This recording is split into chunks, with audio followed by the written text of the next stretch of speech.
अशोक कदम, वरिष्ठ पोलीस निरीक्षक, लष्कर पोलीस स्टेशन. या आठवड्यामध्ये एटीएम मध्ये आपल्या एटीएम कार्डची इन्फॉर्मेशन चोरून, त्याचा पासवर्ड चोरून नवीन एटीएम कार्ड कसं बनवलं जाते असाच एक प्रकार आमच्या हातीत घडलेला आहे, ते तुम्हाला दाखवतो. या ठिकाणी आपल्याला एटीएम मध्ये दिसेल की हा कार्ड इन्सर्ट करण्याचा पार्ट आहे. या ठिकाणी एक एक्स्ट्रा भाग लावलेला आहे. तर ज्या ठिकाणी आपण पासवर्ड टाकतो त्या ठिकाणी सुद्धा हा एक एक्स्ट्रा पार्ट लावलेला आहे आणि यामध्ये सुद्धा एक कॅमेरा आहे. यामध्ये जेव्हा तुमचं कार्ड इन्सर्ट केलं जाईल त्यावेळी त्याच्यामधून तुमची पूर्ण डिजिटल माहिती घेतली जाईल. तर यामध्ये या कॅमेऱ्याच्या मार्फत तुमचा पासवर्ड चोरला जाईल.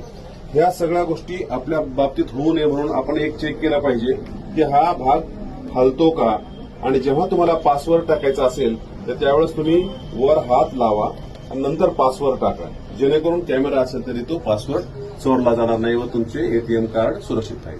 धन्यवाद.